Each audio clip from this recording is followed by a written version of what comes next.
রোজাদারের দুইটি খুশি, একটি খুশি ইফতারে, অপরটি হয় আল্লাহর দিদার রোজ হাসরের প্রান্তরে।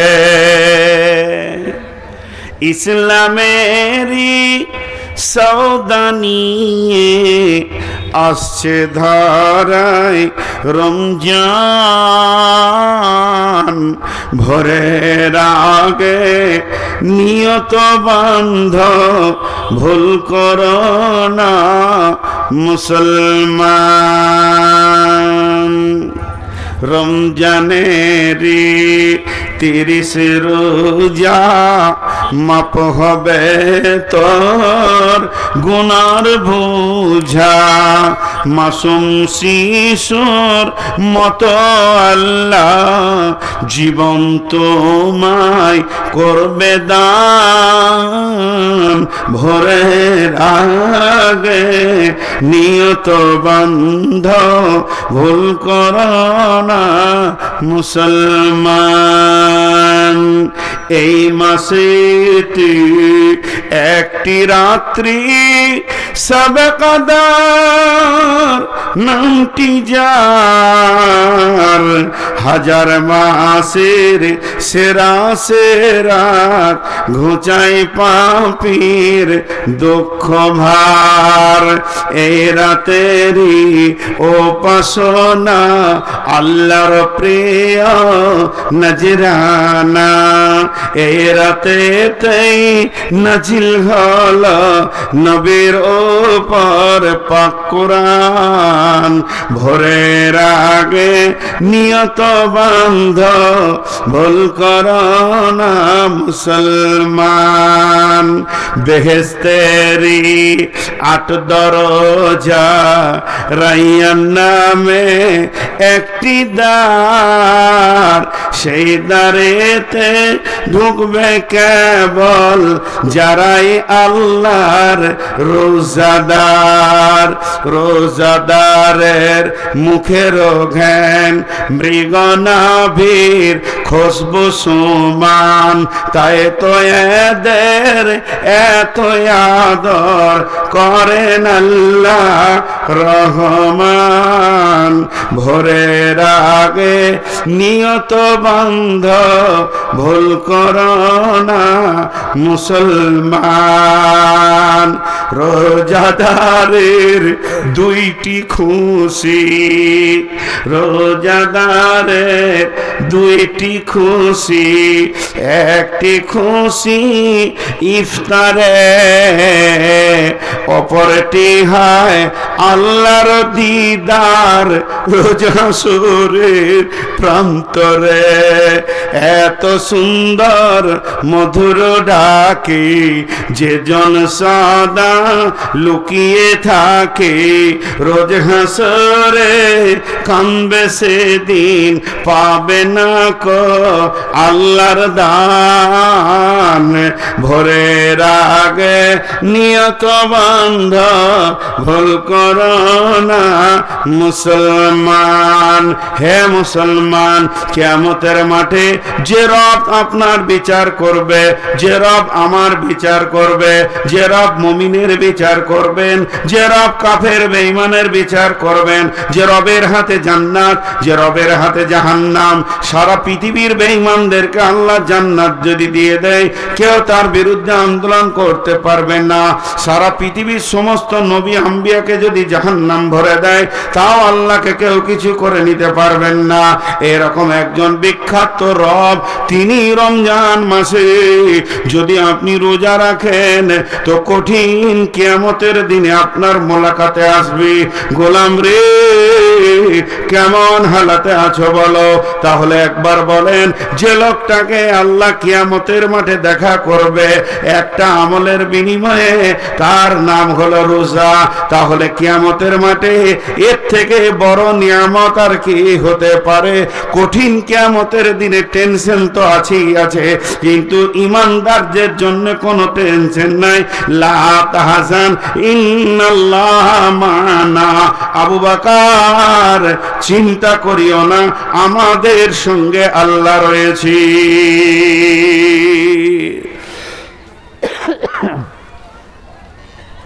সময় কি শেষ হচ্ছে নাকি? জি,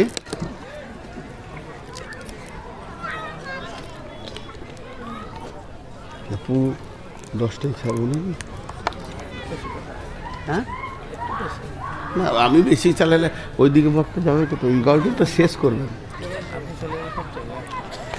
তো কিয়ামতের মাঠে সান্ত্বনাদায়ক জিনিস কয়টা পেলাম? কয়টা হলো? দেখা এতক্ষণ বলছি দুটো। কি শোনা শুনছে সব, বলছে দুটো। তিনটে হলো। এক নম্বর হলো আল্লাহর নূরের তাজাল্লি, 2 নম্বর হলো হাউজে কাউসারের পানি, আর 3 নম্বর আল্লাহর দিদার, আল্লাহর মুলাকাত।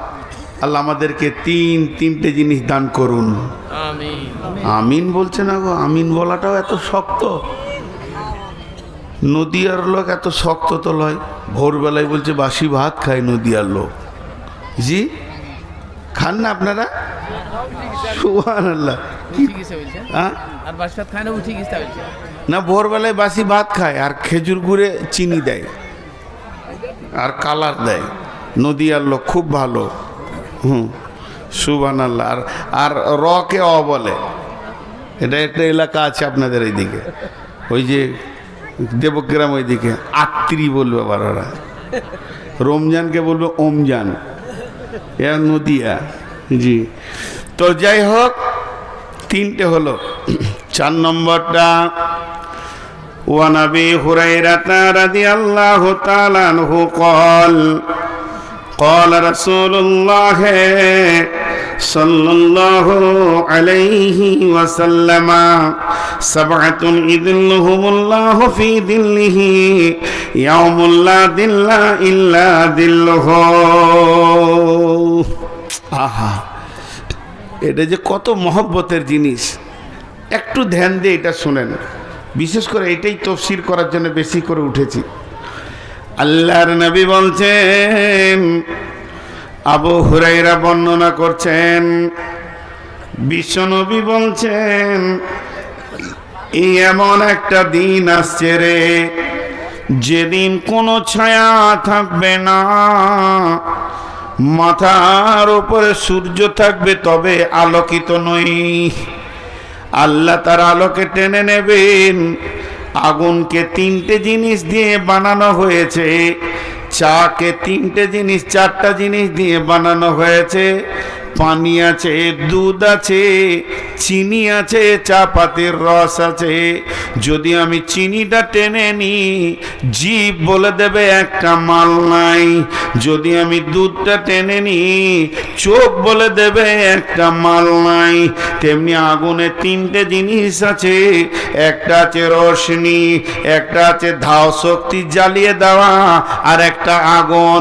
আল্লাহ সূরা বাকারায় বলেছেন, মাসালুহুম কামাসালিল্লাযী ইসতাওকাদা নারান ফালাম্মা আযাআত মা হাওলাহু যাহাবাল্লাহু বিনূরিহিম ওয়া তারাকাহুম ফি যুলুমাতিন লা ইউবসিরুন। এটা একটু বুঝেন, তাহলে ওইটা বুঝতে সুবিধা হবে। কেমন? আগুনকে 3টে জিনিস দিয়ে বানিয়েছেন আল্লাহ। ধাও শক্তি আগুনের আছে, যা দেবেন পুড়িয়ে ছাই, যা দেবেন পুড়িয়ে ছাই, অন্য বস্তু পারে না। দ্বিতীয় নম্বর, আগুন যে দেখতে পেয়েছি লাল, এটা একটা বস্তু। 3 নম্বর, আঁধারকে আলো করে আগুন। সুবহানাল্লাহ। বলছি আব্দুল ওয়াহিদ নাম না, আমি বিষয়টা একটু সেরে নিই। তো আর 3 নম্বর, পৃথিবী আঁধারকে আলো করে কে? আগুন। আগুন ছাড়া আঁধারকে আলো করতে কেউ পারে না। আমার দিকে আপনারা একটু মুখে সাউন্ড দেন। তাহলে আঁধারকে আলো করে কে? আগুন। জ্বালিয়ে পুড়িয়ে শেষ করে কে? আগুন। আর আগুন দেখা যায় তো একটাকে যদি টেনে নেওয়া হয় বাকি দুটো কেমন হবে? কেমন হবে? যেমন ইব্রাহিমকে যখন ফেলা হলো আগুনে, আল্লাহ আসমান থেকে বলছে, আগুন রে তোমাকে আমি বানিয়েছি, ইয়া নারুকুনি, হে আমার আগুন, বারদাও ওয়া সালামান আলা ইব্রাহিম। এখানে আলা শব্দ ব্যবহার করেছেন আল্লাহ, তার মানে শুধু একজনকে মেনশন করে দিল, আমার ইব্রাহিমের জন্যে তুমি আপনার শান্তি হয়ে যাও, না গরম না ঠান্ডা হয়ে যাও। সমস্ত লোকড়ি পুড়ে আছে কিন্তু ইব্রাহিম পুড়ছে না, জ্বালানি শক্তিটা আল্লাহ কেড়ে নিয়েছিল। এর জন্য আমার আল্লাহ বলছেন এখানে জ্বালানি শক্তি কাটলাম। আর কাফেররা কি করেছিল? আগুন জ্বালিয়েছিল রাস্তা দেখার জন্যে। এখানে ভাই আমাকে টর্চ দিচ্ছে, আমি টর্চটা নিব না, ছুঁড়ে ফেলে দিলাম, এনাকে আমি দেখতে পারি না, হিংসা করি, টর্চটাকে ছুঁড়ে ফেলে দিলাম। এবার আমি আমার বন্ধুদেরকে বলছি চল, ওর কিছুই লিব না, আমি একটা টায়ারে আগুন ধরাবো আর এই মাঠটা পার হয়ে যাব ওই আগুনে। আল্লাহ বলছে ধরা। তখন আমি যে আগুনটা ধরিয়ে দিলাম, ওই জিস্তাসকাদা নারান ফালাম্মা জাত মা হাওলাহু, আমরা সকলে সে আগুনের পাশে এসে দাঁড়ালাম যে রাস্তা দেখতে পাবো। আল্লাহ বললেন, আগুন রে তুই কি ওদের গোলাম না আমার গোলাম? আগুন বলছে, আল্লাহ আমি তোমার গোলাম। আল্লাহ তখন বলছে, আজকের জন্য আঁধারকে যে আলো করিস ওই ক্ষমতাটা আমি কেড়ে নিলাম। আল্লাহ ক্ষমতাটা কেড়ে নিল। আগুন জ্বলছে, দাও দাও করে টায়ার পুড়ছে, হাত দিলে লাফিয়ে উঠছে, ওরে বাবারে আগুন তো বটে, কিন্তু আঁধার আর আলো হচ্ছে না, যেহেতু আল্লাহ ওই ক্ষমতাটা কেড়ে নিয়েছেন। অতএব সে আঁধারের ভিতরে ঘুর ঘুর ঘুর ঘুর করতে লাগলো। তো আল্লাহ তাবারাক ওয়া তাআলা বলছেন, সাবআতুন ইদিল্লাহুমুল্লাহু ফি দিল্লিহি ইয়াউমুল্লা দিল্লা ইল্লা দিল্লাহু। হযরতে আবু হুরায়রা বর্ণনা করছেন যে আল্লাহর নবী বলছেন, কঠিন কিয়ামতের দিনে কোনো ছায়া থাকবে না, সেখানে যে মানুষ একটু দাঁড়াবে, আশ্বস্তের শ্বাস ফেলবে, ও আমার মা, ওরে আমার বোন, কোনো ছায়া থাকবে না। আবার বলছি শুনলেন, একটা ঘাসের পাতাও সেদিন থাকবে না, পৃথিবীটা রুষ্ট হয়ে যাবে, রুটির খোলার মতো হয়ে যাবে, তপ তপ তপ তপ করে জ্বলবে, ওপর দিক থেকেও সূর্য আলো দিবে, কিন্তু তার আলো থাকবে না, তাপটা থাকবে, মানুষ ঘামে ডুববে, পেরেশান হবে, নাফসি নাফসি করবে। ওই অবস্থায় আমার আল্লাহ একটা ছায়া আনবেন, আল্লাহ বানাবেন, ছায়া আনবেন। এটাকে লোক আরশের ছায়া বলে এসেছে, কিন্তু হাদিসের পাতাতে আরশের ছায়া বলে কিছুই নাই, এটাকে রহমতের ছায়া বলা যাবে। বলছে না, তাও বলা যাবে না, এটা শুধু আল্লাহর ছায়া। আল্লাহর ছায়া বলতে আল্লাহর শরীরের ছায়া, এটা আবার ভাবিয়েন না, আল্লাহর দেওয়া ছায়া। আল্লাহ ছায়াটা কেমন করে বানাবেন আমার আল্লাহ জানেন। এর জন্য কেউ কেউ বলছে রহমতের ছায়া বলা যাবে, কারণ আল্লাহ রহম না করলে তো ওখানে ঢুকতে দেবেন না, তাহলে ওই ছায়াতে কে থাকবে? ও মা আমার, বোন আমার, বেটি আমার, এই ছায়াটা গরু ছাগলের জন্য নয়, এটা মানুষের জন্য বানানো হবে। অতএব আমারে খালারে বেটিরে, আপনি আমি আমরা সকলে সেই ছায়াতে থাকব। তবে ওই ছায়াতে বিশেষ কোটা আছে, যদি সেই কোটার মধ্যে আপনি না পড়েন তাহলে সিট পাবেন না। ট্রেনে উঠলেই যে সিটে শুতে পাবেন তা নয়, আপনাকে টিকিট কেটে রিজার্ভেশন লাগাতে হবে। যেমন রিজার্ভেশন লাগাবেন ওই রকম ছায়াতে জায়গা পাবে। কি নাম বললেন? আব্দুল ওয়াহিদ। কত? থানার পাড়া।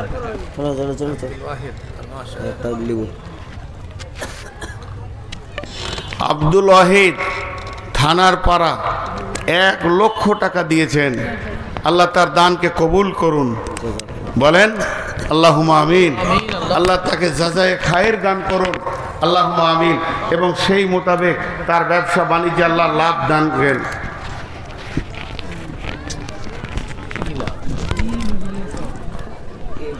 চলছে তাহলে এই যদি ধরে নি তাহলে আর বায়ন করবো না, কিন্তু তাহলে দান শুরু করে সব দান শুরু করলে 5 মিনিটে বেশি থাকবো না, আমি আমার নীতিতে চলবো। কালেকশন করে দেব, আপনারা চুপ করে বসে থাকেন, ঠিক আপনাদের কালেকশন দায়িত্ব ওনার, তার কাটা আমরা বেশ বুঝতে। আমি যদি কালেকশনই শুরু করি তো পরবর্তী দিনে জালসাতে আমার নাম হবে কালেকশনের বক্তা। আমি লাইফে ওটা করি নিয়ে করবো না, তাতে আপনারা আমাকে লেন আর না লেন, মিনিট 5 শেষ দিকে করি দেবো, এইটা হলো আমার নিয়ম। এইটা হাদিসটা তো শুরু করেছি, তো আপনারা উঠিয়েন না। দেখেন আজকে এই মাদ্রাসাটা আছে বলি এই জালসাটা পেয়েছেন। মাদ্রাসাটা ধ্বংস হয়ে যাক এটা আমি চাইছি না, তার কারণ আমিও মাদ্রাসারই ফসল। কথাটা বোঝাতে পারলাম? আজকে মাদ্রাসায় আমি না পড়লে এই কথাগুলো বলতে পারতাম না। তো আপনাদেরকে আমি চটচট করে দিয়ে দিচ্ছি। তো কি বললাম যে ওই 7 জন ওই কোটাতে স্থান পাবে। মা আমার, বোন আমার, একটু ধ্যানের সঙ্গে শুনি। আর আমার মাথা একটু কমজোর, আর এমনি সুগার 488 মেপেছি, তো এগুলো বলে লাভ নাই, কারণ আমার শেফা দেনেওয়ালা আমার আল্লাহ। বলছি কেন? মানুষের রোগের সঙ্গে মিজাজের সম্পর্ক থাকে, বেশি খুটুর করলে ধুমকা ধুমকি শুরু করে দিব, কারণ আমার রোগ যখন আছে তো আমার মিজাজও বেলাইন হয়েছে। অতএব আপনারা ধৈর্য ধরে শুনেন। 3টে বলা হয়ে গেছে, এইটা খালি বলে দিয়ে আমি সমাপনী দেবো ইনশাআল্লাহ। আর আপনারা মাদ্রাসায় টাকা দেবেন তো? চুপ করে আছে, দিবে না, খুব সমস্যা আছে। সভাপতি ঠিকই বলছে, কালেকশনটা এখনই করি। আর আপনারা দেবেন তো? হ্যাঁ, এতক্ষণে শেষ খেলা বলছি ইনশাআল্লাহ। জি, তো আমার মা খালাদের ভিতরে চাদর গিয়েছে, আপনি বললে তো যাবে। আমি বললে ওটা আমি আনন্দ দেখতে পেয়েছি না, তুমি চলে যাক না। মা বোন আমার, আপনাদের কাছে চাদর যাচ্ছে, যে যতটা পরিমাণে মাল নিয়ে এসছেন আম্মাজান খাদিজার মতো দান করে দেন, একদম একটাও ফেরত নিয়ে যাবেন না ইনশাআল্লাহ। চলেন, সে রহমতের ছায়ায় যারা থাকবে তাদের 7 শ্রেণীর লোক বলা হয়েছে। সাবাতুন ইযিল্লুহুমুল্লাহু ফি দিল্লিহি ইয়াউমুল্লা দিল্লা ইল্লা দিল্লুহু। মাঝে আর একটা ছোট এলান করে দিই, এইটুকুন, মানে আমার মাথা ঠিক নাই, ভুলে যাব।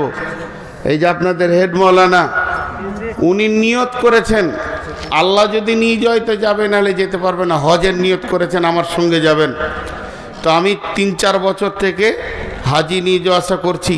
কেন করছি এ কথা আর বলবো না, ফেসবুকে দেখবেন আমি দিয়ে দিয়েছি বহু দালাল চক্র থেকে মানুষকে বাঁচানোর জন্যে। তো উনি আমার সঙ্গে হজে যেতে চাইছেন এবছর আমি হজের নিয়ত করেছি। আমি 7 সালেও হজ করেছি, অবশ্যই এবছরও নিয়ত করেছি। বিধায় যদি কেউ হজ বা উমরা করতে চান তো আমার সঙ্গে যোগাযোগ করবেন, বা মৌলানা ভাইয়ের সঙ্গে যোগাযোগ করবেন, ক্লিয়ার। আর আমি বেশি কিছু বলবো না এটাকে নিয়ে। আর বিশেষ করে ওই হজ আর উমরাকে কেন্দ্র করে আমি একটা ছোট্ট বই লিখেছি, 20 টাকা মাত্র দাম, ওটা পারলে শেষ দিকে নেবেন। 20 টাকা দাম মাত্র, হজ আর উমরা কি লাভ এটা মানুষের কাছে পৌঁছানোর জন্যে। এখন নামাজের দাওয়াত প্রচুর চলছে, রোজার দাওয়াত চলছে, আর হজ আর উমরার জন্য মানুষ অন্ধের মতো বসে আছে, টাকা পয়সা হয়ে গেছে তারপরও। এর জন্য একটা ছোট্ট বই আপনাদের সামনে এনেছি। যাক, এবারে 7 জন ওই আরো সে ছায়াতে জায়গা পাবে, রহমতের ছায়াতে। নাম্বার 1, আমি চটচট করে গোনাবো, টেনশন করবেন না। নাম্বার 1, ইমামুন আদিলুন, ন্যায় বিচার করনে ওয়ালা। নদিয়ার লোক, থানার পাড়ার লোক, একবার মুখ খুলেন, আপনাদের মুখের শব্দটা লিব, একবার জোরে বলেন, দুনিয়া জানুক আপনাদের এখানে ন্যায় বিচার হয়। নেতারা ন্যায় বিচার করে? ভাইয়েরা আমার শুনেলেন, বিশ্ব নবীর কাছে একটা মেয়ের খবর এলো, মেয়েটা ইহুদিদের মেয়ে, মেয়েটার নাম ফাতিমা, নবীর বিটির নামে নাম। মেয়েটা চুরি করেছে, ধরা খেয়েছে। আল্লাহর নবীর ফয়সালা, কোরআনের ফয়সালা, হাত কেটে দিতে হবে। কিন্তু মেয়েটা হলো সম্ভ্রান্ত ঘরের মেয়ে। রসুলের কাছে ইহুদিরা এসে দরখাস্ত দিল, ইয়া রাসূলুল্লাহ, আমাদের মেয়ের বিচারটা আমাদের তওরাত থেকে করে দেন, কোরআন থেকে আমরা বিচার নিব না, আমরা হলাম ইহুদি। নবীজি বললেন, তাই হবে, তোমাদের তওরাত নিয়ে এসো, আমি ওটাতেই বিচার করে দিব। তার একটা তওরাতের হাফেজ আনলো। এবার নবীজি বিচারে বসেছেন, আদালত চলছে। চলতে চলতে ওরা হাফেজটাকে শিখিয়ে দিয়েছে, যে জায়গায় হাত কাটার কথাটা আছে ওইখানটা টপকে দিয়ে পড়ে দিবি, তাহলে আর হাতটা কাটা যাবে না, আমাদের ইজ্জতটা থেকে যাবে। এবার তওরাত পড়তে শুরু করলো। তওরাতে এসেছে চুরির শাস্তি কি হবে। যখনই হাত কাটা শব্দটা এসেছে, ওই জায়গাটা যখন বাদ দিয়ে টপকে দিয়েছে, নবীজির একজন সাহাবী ছিলেন তওরাতের পণ্ডিত, বললে, বন্ধু আটকে যাও, কারণ আমার ওই জায়গাটা মুখস্থ আছে। এরা তো বেনে গেল। আল্লাহর নবী বললেন, লাউ কানা বিনতি ফাতেমাতা, এটা যদি আমার কলিজার টুকরা ফাতেমা হতো, আমি বিশ্ব নবী নিজের হাতে তার হাত কেটে দিতাম, কোনো রকম কনসিডার করা যাবে না। অতএব পৃথিবীর বুকে যে লোকটা বিচারে বসে এবং হক কথা বলে এবং ন্যায় বিচার করে, আল্লাহর নবী বলছেন, তুমি কিয়ামতের দিনটাকে নিয়ে টেনশন করো না, তোমার একটা ওই ছায়ার ভিতরে কোটা লেগে গেছে, তোমার রিজার্ভেশন হয়ে গেছে। সমস্ত হাসরবাসী নাফসি নাফসি করবে তাপে, আর তুমি এসি রুমের ভিতরে। পৃথিবীর এসি যদি এত সুন্দর হয়, তো আমার রবের এসি কত সুন্দর হবে। সেখানে তুমি আরামে সময়কে অতিবাহিত করবে। ন্যায় বিচার চলে গেছে পৃথিবী থেকে। হযরত উমারের বিচারগুলো যদি বলতে লাগি সময় লম্বা হয়ে যাবে, কিন্তু একটু ভাবেন, ন্যায় বিচার নাই। আর আল্লাহ রসুল বলেছেন কিয়ামতের আগে কি হবে, সাদাল কাবিলাতা ফাসিকুহুম, চরিত্রহীনরা গায়ের নেতা হবে, বিচার করবে। চোর, লম্পট, দাগাবাজ, বেঈমান, খুনি, এরা আবার গায়ের বিচার করবে। আপনাদের নদিয়াতে মনে হয় করে না, সব কটা ফেরেশতা লোক বসে থাকে না, লুটে পুটে খেয়ে ও আবার বিচারে বসবে, এবার গলা উঁচু করে বলবে, এই তুই ঠিক বলিস নয়, আর ওই 50টা কেসের আসামি। হ্যাঁ, এরকম আপনাদের দিকে নাই না? বলছে ন্যায় বিচার যে করবে, আল্লাহ কোরআনে বলছেন, ওয়াইদা কুলতুম ফাদিলু ওয়ালাউ কানা যা কুরবা, যখন তুমি কথা বলবে ইনসাফের সঙ্গে বলবে। কারণ তোমার নরম জিভটা কোথায় রেখেছি জানো? 32টা সৈন্যর মাঝে। শুধু তাই নয়, 2খানা সিআইডি রয়েছে জিভের কাছে, 2টো সিআইবি রয়েছে, 2টো আর কি সিআইডি, 2 ধারে সিবিআই রয়েছে। এখানে রয়েছে সিআইডি, এখানে রয়েছে সিবিআই, আর 2টো চোখ কাস্টম অফিস সব দেখছে। আর 32 জন সিনার মাঝে তোমার জিভটা রেখেছি, আর মগজটা হলো দেহের সুপ্রিম কোর্ট। এই কোর্টের নিচে আদালতের ভিতরে তোমার জিভ বাস করছে। তো আমার আল্লাহ বলছেন, যখন তুমি কথা বলবে আর মিথ্যা বলবে, তো তোমার চোখ, তোমার কান আর তোমার নাক হাসবে, এ বেঈমান কত বড় বেঈমান। আর দাঁতগুলো বলবে, হতভাগারে, তোর জীবনটা বড় করুণ জায়গায় পৌঁছে গেছে। আর মাথা আদালত সব নোটিশ করে নেবে, এত বড় অন্যায় তুমি পৃথিবীতে করলে। যারা অন্যায় বিচার করে, এরা ক্ষমতার জোরে বিচারটা করে দেয়, যে ভেবে আর বিচার হবে না। কিন্তু শুনে নাও, পৃথিবীর বুকে যতগুলি ছোট বড় বিচার হয়ে যাচ্ছে, নিষ্পত্তি হচ্ছে, এগুলো পুনরুত্থান আর একবার কিয়ামতের মাঠে হবে, যেদিন আমার রব এলান করবে, ও মুজরিমের দল, যারা ন্যায় বিচার পৃথিবীতে পাও নাই, আমার কাছে এসো। ওয়াকুদিয়া বাইনাহুম বিল হাক্কি ওয়া হুম লা ইউজলামুন। আমি রব আজকে বিচার করব রে, সকলকে পরিপূর্ণ বুঝিয়ে দিব, কারো উপরে জুলুম করব না, তোমরা আমার কাছে এসে বিচার লাও। একটা মজার ঘটনা শোনাই আমার এলাকায়। একটা সাইকেলের সাথে বাচ্চা ছেলে সাইকেল চালাচ্ছিল, তো এই বাড়ির লোক ধরেন খানিক মাটি এনেছে ওর বাড়িতে দরকার, তো ট্রাক্টরের মাটিটা ওই বাড়ির দেয়ালের গায়ে ফেলে দিয়ে চলে গেছে। তো একটা বাচ্চা ছেলে সাইকেল ছেলে ওই দিকে যাচ্ছে, আর ওই দিকে একটা মোটর সাইকেল আসছে, লেগে গেছে যে সাইকেলের চাকাটা বেঁকে গেছে। এবার বিচার বসছে বিকেলে, পার্টির লোক বসেছে, যে মোটর সাইকেলওয়ালা সেও তৃণমূল, আর যার সাইকেল বেঁকেছে সেও তৃণমূল। এবার বিচার কি হবে?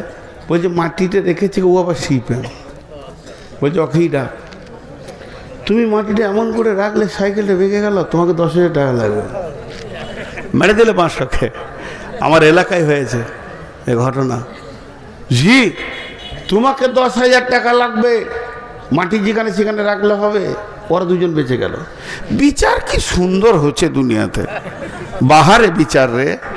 এরা ভাবছে আমাদের কাছে কেউ নাই, তো ন্যায় বিচার করে নেওয়ালা। শোনেন, বাদশাহ নিজে হরিণ শিকার করতে গেছে, এরকম তীর ধরেছে, আর যেই তীরটা পরপ করে ছেড়ে দিয়েছে, আর হরিণটা তরপ করে লাফিয়ে উঠেছে, আর লক্ষ্যভ্রষ্ট হয়ে গিয়ে নদীর ধারে এক বুড়ি কাপড় কাটছিল, তার ছোট বাচ্চাটা দাঁড়িয়ে দাঁড়িয়ে কাঁদছে, সে বিধবা। ওই ছেলেটাই তার সম্বল, ওর মুখ পানে তাকিয়ে দুনিয়া করছে, এই কানে তীর লেগে গেল, স্পট হয়ে গেল, মারা গেল। বিধবা কাঁদছে, স্বামী তো নাই, ছিল একটা ছেলে, সেও চলে গেল। লাশ আদালতে দিয়ে দিল কাজীকে। বিচার হবে কাজীর, আর করবে কার বিচার? বাদশাহ। যে বাদশাহ কাজীকে রেখেছে বিচার করার লেগে, তার বিচার হবে। সময় দেওয়া হলো, দাফন কাফন হোক, বা লাশ পড়ে আছে, সময় দেওয়া হলো বাদশাকে, এসো। ঠিক সময়ে বাদশাহ কাঠগোড়ায় পৌঁছাচ্ছে, আবার তীর ধনুক নিয়ে, তীরে ধনুক লাগিয়ে নিয়েছে বাদশাহ। কাজীকে বলছে করেন, বিচার করেন। বুড়িমা, জি বাবা, এই বাদশাই তো তোমার ছেলেকে মেরেছে। হ্যাঁ। ও হরিণ শিকার করছে না কি করছে আমি জানি না, তবে তীর এসে আমার ছেলের কানে লেগেছে, স্পট, সঙ্গে সঙ্গে মারা গেছে। বাদশাকে বলছে তুমি মেরেছো? কি সত্য কথা? হ্যাঁ আমি মেরেছি, তবে হরিণ মারার লক্ষ্য ছিল, হরিণ পালিয়ে যাওয়ার কারণে তীরটা গিয়ে ছেলেকে লেগেছে। কাজী বলছে আমি তা দেখব না, তুমি মেরেছো এটাই শেষ। তুমি হরিণ মারবে, হরিণ তো লাফাতেই পারে, তো ওইদিকে কেউ আছে কিনা একটু দেখার দরকার ছিল না? কাজী বলছে জাল্লাদ, কতলের পরিবর্তে কতল। কোরআন বলেছে বাদশাহ হোক আর যাই হোক, এখনই গর্দনটা বুড়ি মায়ের সামনে লাশ বানিয়ে দাও, গর্দনটা থেকে মাথাটা নামিয়ে দাও। বাদশাহ তখন তীরটাকে টান মেরে ধরেছিল, হালকা করে ছেড়ে দিল, দিয়ে বলছে কাজী সাহেব, আমি তীরটা বাড়ি থেকে কেন এনেছিলাম শুনেলেন? আজকে আপনি ন্যায় বিচার করেছেন বিধায় বেঁচে গেলেন। যদি আপনি অন্যায় বিচার করতেন তাহলে এই তীর দিয়ে আপনাকে আমি লাশ বানাতাম। আমার রাজ্যে অন্যায় বিচার চলবে এটা আমি মেনে নিতে পারি না। কেটে দাও আমার গর্দন, আমাকে লাশ বানিয়ে মাটির তলায় দিয়ে দাও, কিন্তু জানে শান্তি পাবো যে দেশে নেই বিচার চলছে। জাল্লাদ রেডি হয়ে গেল, খাপ থেকে তলোয়ার বের করেছে, বাদশাকে নিয়ে এসে নামানো হলো, পেছনে হাত বাঁধা হচ্ছে। বুড়ি মা বলছে বাপ, বাদশাকে বাঁচানোর কি কোনো রাস্তা নাই? এত সুন্দর ছেলে যে ন্যায় বিচারকে গ্রহণ করে। বুড়িকে কাজী বলছে ওকে একমাত্র বাঁচাতে পারবেন আপনি, যদি আপনি আপনার ছেলের খুনটা মাফ করে দেন, এক্ষুনি বেঁচে যাবে, এছাড়া ওর দ্বিতীয় কোনো আর রাস্তা নাই। তখন বুড়িমা বলছে, বাবা একটা ছেলে তো আমার চলেই গেল, তা আমি বাদশাকে মাফ করে দিলাম, জাল্লাদ তুমি তলোয়ার ফিরিয়ে নাও। যখনই জাল্লাদ তলোয়ার ফিরিয়ে নিল, বাদশাকে বেকসুর খালাস ঘোষণা করা হলো। অমনি বাদশা দৌড়ে গিয়ে বুড়িকে কোলে তুলে নিয়ে বলছে, মা তোমার তো একটা সন্তান মারা গেছে, তো আমাকে কি তুমি সন্তান হিসেবে গ্রহণ করে নেবে না? আমার কাছে বাকি জীবনটা কাটিয়ে নাও। আল্লাহর নবী বলছেন, পৃথিবীর বুকে যে ন্যায় বিচার করবে, ন্যায় সাক্ষী দেবে, অন্যায় অনুপরিমাণ জ্ঞান বশত করবে না। নবীজি বলছেন, উম্মত তোমার চিন্তা নাই, সেই কঠিন দিনে তোমাকে পেরেশান হতে হবে না। ওই রকম একটা এসি রুমে তোমার কোটা লেগে গেছে। নাম্বার 2, ওয়ারাজুলু ওয়াশাবুন নাশাফি ইবাদাতিল্লাহ, ওই যুবক আর ওই যুবতী যে যৌবনকালে আল্লাহর ইবাদত করেছে, যৌবনকালে বেশি বেশি করে আল্লাহকে ডেকেছে। এখন যুবতীদের যৌবনকালের ইবাদত কি, আর যুবকেরই বা যৌবনকালের ইবাদত কি, এটা বলতে গেলে 1 থেকে 1.5 ঘন্টা লাগবে। শুধু আমি শর্টে বলে দিচ্ছি, যুবকের 2টি যৌবনকালে ইবাদত। একটা হলো যে কোনো উপায়ে ইনকাম করে নিয়েছে, অধীনস্থ মা বাপ ভাই বোন বিবি স্ত্রী ছেলে মেয়েকে সুখের দিন দেখানো। যত কষ্ট হয় যুবক, তুমি তিলে তিলে ইনকাম করে নিয়েছে খাওয়াও।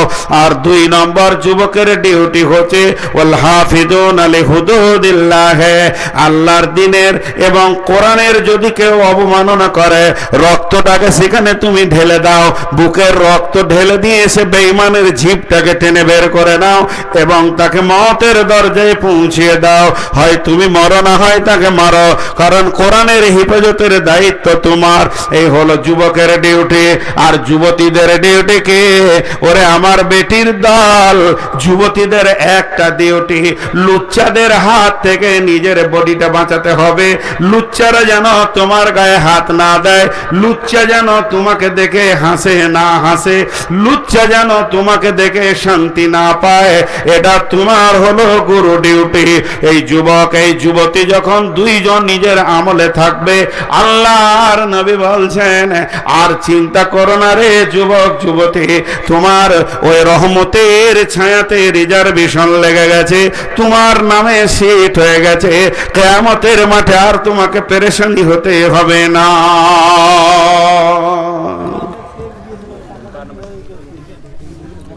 জি, আমার বেটিদেরকে খালি একটা কথা বলবো, মন দিয়ে শুনেন। আপনাদের দিকে কড়ির ভালো দামি চিনেমাটি পাথরের দামি থালা পাওয়া যায়? আহা, নদিয়াতে পাওয়া যায় না গো। হাজি আপনারা যে চুপ করে আছেন, তো ধৈর্য আছে বাবু? আমি যে গাড়ি থেকে নামছি আর যদি এসে বলেন আসসালামু আলাইকুম, কেমন আছেন, কোথা থেকে এলেন, আমি যদি চুপ থাকি আপনাকে কেমন লাগবে? ফট করে বলবো অহংকার কত রে। আর আমি এত জিজ্ঞেস করছি তো উত্তর দিচ্ছেন না। কড়ির থালা পাওয়া যায় না, যায় না? আর এখন ভাত খাবেন ওটা কিসের? কাগজের। কাগজের তো দুটোতেই তো কাজ একই। এমনি করে থালাটাকে কাছে টানবে একদম, তো কাগজের থালাটা ভাববে যে আমাকে ভালোবাসছে কত রে, কিন্তু খাওয়া হয়ে গেলে ফেলে দেবে। আর কড়ির থালাকে ধুয়ে মুছে আবার শোকেসে রাখবে, ওকে দেখেও শান্তি। তো বেটি, প্রেমিকা হলো কাগজের থালা আর স্ত্রী হলো কড়ির থালা। আমি ইশারাই বললাম, প্রেমিকা হতে যেও না, লুচ্চারা খেয়ে নিবে, যে ছুঁড়ে ফেলে দেবে।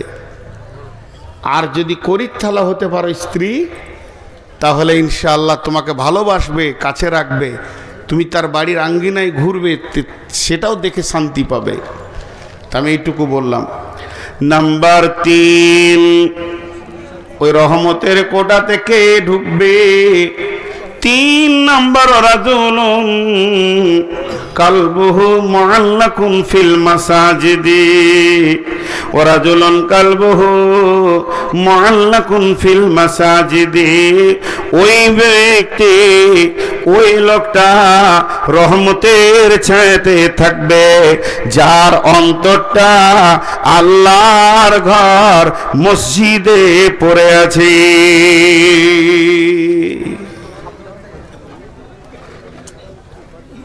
বলে না, আমি যদি 12টা 15 থেকে কালেকশন করি এটা শেষ হয়ে যাবে। শেষ করে দেন, হ্যাঁ শেষ করে আদায় কালে হ্যাঁ হ্যাঁ, বলছে হজে যাবে ইনশাআল্লাহ, আপনারা রেডি হন। এরা উঠছে কেন,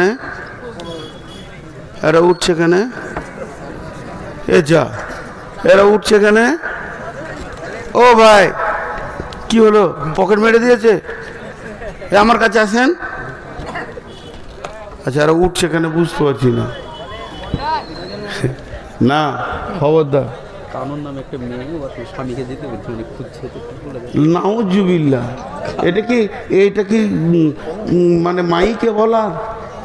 ও আর স্বামীকে খুঁজছে তো এটা বলে দিতে হবে। হ্যাঁ গো, স্বামীকে গোপনে খুঁজতে হয় গো। ছি ছি ছি ছি ছি। কি নাম? কানুন।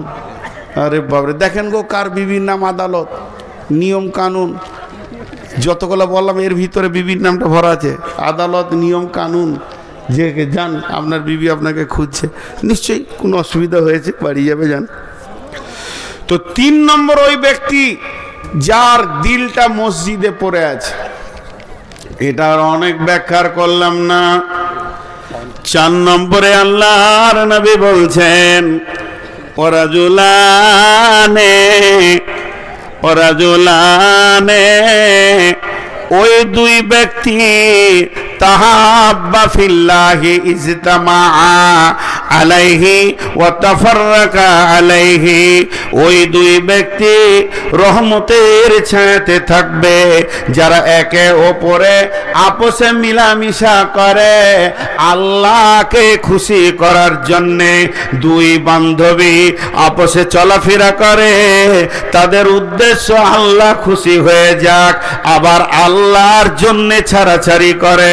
ওয়া তাফাররাকা আলাইহি, ওই 2 ব্যক্তি আল্লাহর জন্য মহব্বত করে আর আল্লাহর জন্য ছাড়াছাড়ি করে, এরা ওই রহমতের ছায়াতে জায়গা পাবে। এটা মজার কথা আপনাদেরকে বলি।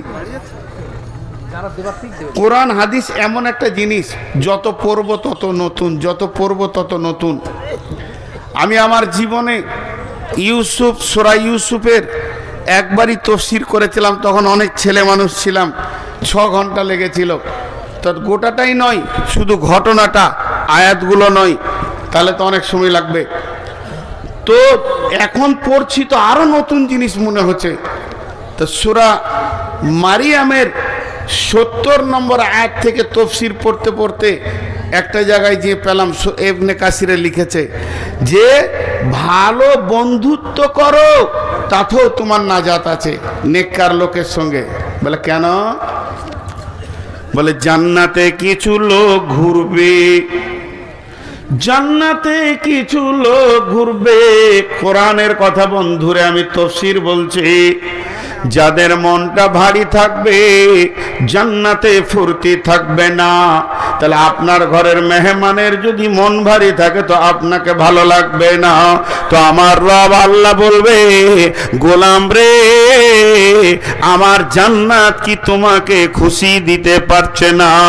তখন সেই গোলাম বলবে, মাবুদ, আপনার জান্নাতে তো কোনো কমি নাই, আমি যা চাইছি পেয়ে গেছি, তবে আমার মন ভালো লাগছে না। আল্লাহ সবই জানেন, তারপরও বলবে কেন তোর মন ভালো লাগছে না? তখন আমার ওই গোলাম বলবে, মাবুদ, পৃথিবীতে আমার এক বন্ধু ছিল বড় আল্লাহওয়ালা, নামাজি, আমার আপনাকে ভালোবাসার মতো বন্ধু, কিন্তু ঘটনা হচ্ছে কি, সামান্য অন্যতম ছোটখাটো গুনহার কারণে ওই জাহান্নাম চলে গেছে। ওকে আমি জান্নাতে খুঁজে পেছি না, সেটা আমার আমার বন্ধু এমন ছিল তাকে ছাড়া চলাফেরা করি নাই, তাই আজকে আমার মন খারাপ হয়ে গেছে। আমার রব বলবে তুই কি হাসবি বল, তুই কি আনন্দ করবি তাকে এনে দিলে? বান্দা মুচকে হেসে বলবে মাবুদ ওটাই তো চাইছিলাম। এর খুশি করার জন্যে আমার রব তাকে জাহান্নাম থেকে এনে তাকে জান্নাতে পৌঁছে দেবে। এর জন্য আল্লাহ রসুল বলছেন ওয়ারাজুলানে তাহাব্বা ফিল্লাহি ইজতামা আলাইহি ওয়া তাফাররাকা আলাইহি, ওই দুই ব্যক্তি রহমতের ছায়াতে থাকবে। মা আমার বোন আমার, ওই দুই বান্ধবী আল্লাহর রহমতের ছায়াতে ঘুরবে যারা আপসের মধ্যে প্রেম প্রীতি ভালোবাসা করেছে, যারা যে বান্ধবী দুইজন আর যে বন্ধু দুইজন আল্লাহর জন্য ভালোবাসা করেছে, আবার ছাড়াছাড়ি করেছে তো আল্লাহর জন্য করেছে, এদের আল্লাহর রহমতের কোটাতে ছায়াতে কোটা লেগে গেছে। এরপরে আবার আল্লাহ বলছেন, নবীজি বলছেন যে শুনে লাও এরপরে কে? আল্লাহ তাবারাক ওয়া তাআলা নবী বলছেন ওয়ারাজুলানে, তারা দুইজন ব্যক্তি যারা আল্লাহ এবং রাসূলের জন্য তাহাব্বা ফিল্লাহি ইজতামা আলাইহি ওয়া তাফাররাকা আলাইহি, ওয়ারাজুলুন দাআতু ইমরাতুন জাতা মানসুবিন ওয়া জামালিন ফাকালা ইন্নী আখাফুল্লাহ। ওয়ারাজুলুন, ওই যুবক ওই ব্যক্তি তাকে কোন সুন্দরী মেয়ে দেখতে বড় সুন্দর এবং তার মালও আছে, জাতা মানসুবিন জামালিন, দেখতেও যত সুন্দরী মেয়েটা আবার মাললা কিংবা পুরুষটা দেখতে বড় সুন্দর এবং টাকা পয়সাও আছে, আর সে কুকর্মের জন্য তাকে ডাকছে আয় আয় আয় আমার সঙ্গে মজা লুটে লিছেন। তখন সে বলছে ইন্নী আখাফুল্লাহ, আমি আল্লাহর ভয়ে তোমার কাছে যেছি না। যদি কেউ আল্লাহর ভয়ে দুইজন আলাদা হয়ে যায়, গুনহার কাজে না পৌঁছায়, তার আল্লাহর রহমতের ছায়াতে কোটা লেগে গেছে। এটা হলো 5 নম্বর। আর 6 নম্বরে ওরা জলুন তাসাদ্দাকা বিসাদকাতিন ফাআখফাহা হাত্তা লা তা'লামু শিমালুহু মা তুনফিকু বিয়ামিনিহি। আল্লাহর নবী বলছেন ওই দাতা যে ডান হাতে দান করবে আর বাঁ হাত জানবে না ডান হাতে কত পরিমাণ মাল গেল, এত গোপনে সে দান করবে। আল্লাহর নবী বলছেন যে যাও তোমার রহমতের ছায়াতে কোটা লেগে গেছে, তুমি ওই ব্যক্তি যে রহমতের ছায়াতে থাকবে। আর 7 নম্বরে ওই ব্যক্তি ওরা জ্বলন ওই ব্যক্তি যে গভীর রাত্রিতে উঠল যাকারাল্লাহ খালিয়ান ফাফাজাত আইনাহু, অন্ধকার গভীর রাত্রিতে উঠে চোখের পানি ফেলে ডুকরে ডুকরে কাঁদছে। আল্লাহর নবী বলছেন যে গোলাম উম্মত রে, তোমার রহমতের ছায়াতে কোটা লেগে গেছে।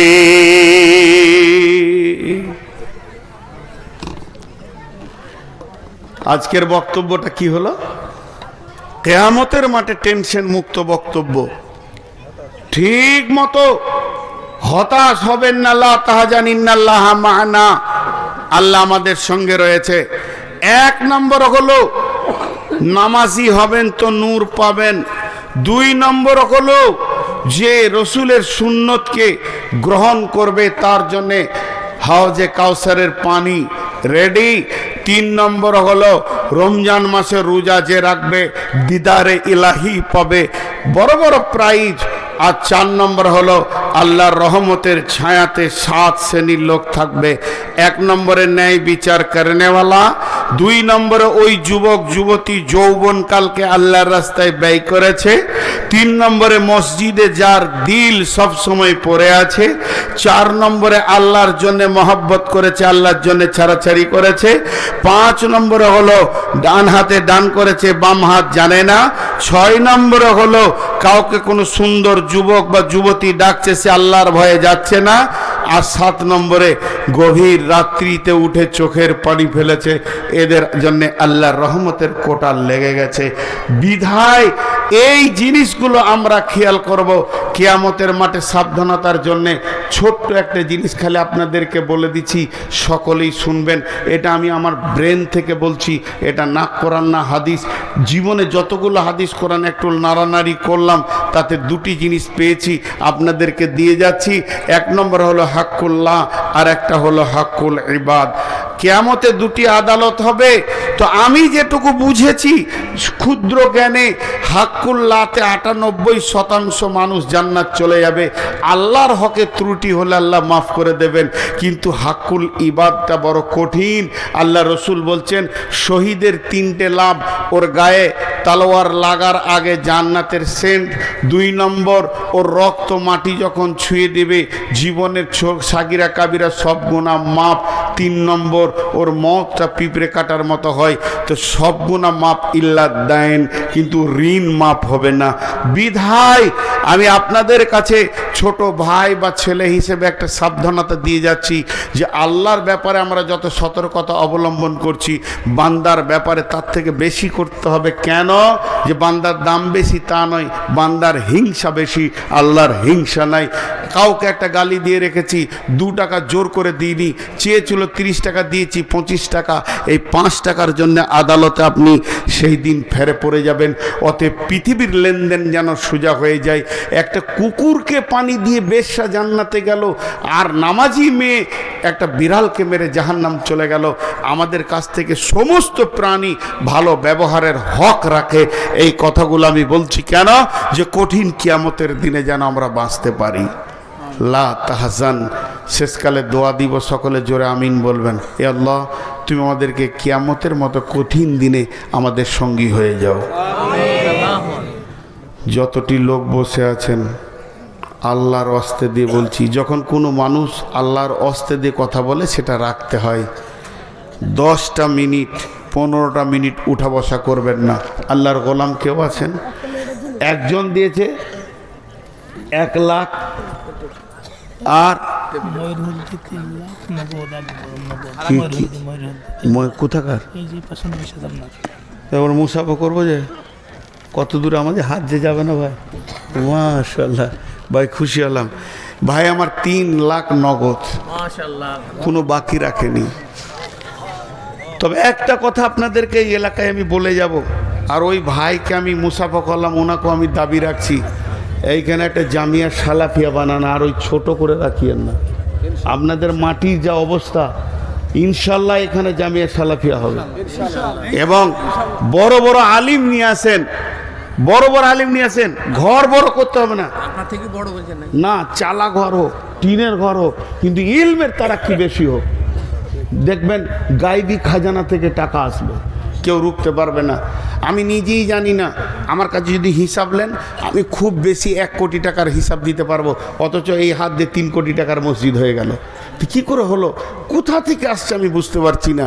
জি, গায়বী খাজানা থেকে মাল আসবে, লোক আছে। জি, একজন মহিলা বলতে বাধ্য হচ্ছি, আল্লাহ ওনাকে সুস্থ রাখুন এবং সবল রাখুন। এট আ টাইম একসঙ্গে আমাকে 36 লক্ষ টাকা দিয়েছে মহিলা, এবং বলল বাবা তুমি চালিয়ে যাও কাজ, আমি টাকা দিতেই থাকবো, আল্লাহ আমাকে এত টাকা দিয়েছে, শেষ হবে না।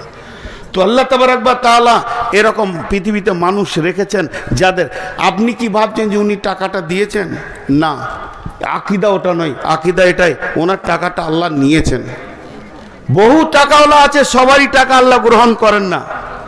বহু টাকাওয়ালার মুখে আল্লাহ ঝাঁটা মেরে রেখে দিয়েছে, টাকা গ্রহণ করেন না। বিধায় আপনাদেরকে বলছি, আল্লাহর গোলাম কেউ আছেন, একজন 40,000 কে বলছিলেন, আব্দুস সবুর 44,000। এটা কোন ধরনের দান হলো? ও 2000 রিয়াল। ওই সবুর ওই ডিঙ্গেল বাড়ি, এই নদিয়াতে সবুর কতগুলো আছে? মাশাআল্লাহ। জি, 2000 রিয়াল। ওকে একটু বলবেন এটাকে মিলিয়ে দেবে, আর দেবে ইনশাল্লাহ। আর কিছু দিয়ে, আর কেউ আছেন? কবিরুল ইসলাম 50,000। 50,000। আর কেউ আছেন ভাই আমার আল্লাহর গোলাম রসুলের উম্মত? এই লাইনে ট্যাপ কলের পানি করছে ঠিকাদার 50,000 দিয়েছে। এই লাইনের ট্যাপের পানি যিনি বসেছেন ঠিকাদার শহীদুর রহমান, আমাদের প্রধান অতিথি। প্রধান অতিথি, সুবহানাল্লাহ, 50,000 দিয়েছেন। আর কেউ আছেন? আমাদের এখানে সিয়াদ সাহেব পান ব্যবসায়ী এই গেটটা করে দেবো বলেছে মাদ্রাসার বড়। আচ্ছা, মাছের বড় গেটটা উনি করে দেবেন, পাট ব্যবসায়ী। আচ্ছা, আপনারা কি শুনবার জন্য এসেছেন? এবার আপনারা হাতটা ঝাড়েন গো। 10,000 20,000 হোক। আরে ভাই, ওনার আছে 3 লাখ দিয়েছে, আপনার নাই 3 টাকা দেবেন, তারপরেও আল্লাহর কাছে গ্রহণ হবে। আল্লাহর দরবারটা সকলের জন্য ছাড়া আছে। আল্লাহর গোলাম আর কেউ আছেন? জি, হাজি আজিতুল্লাহ 5,000 টাকা নগদ। কে? হাজি আজিতুল্লাহ সাহেব। হাজি আজিতুল্লাহ 5,000 টাকা নগদ। হাজি সাহেব। কই?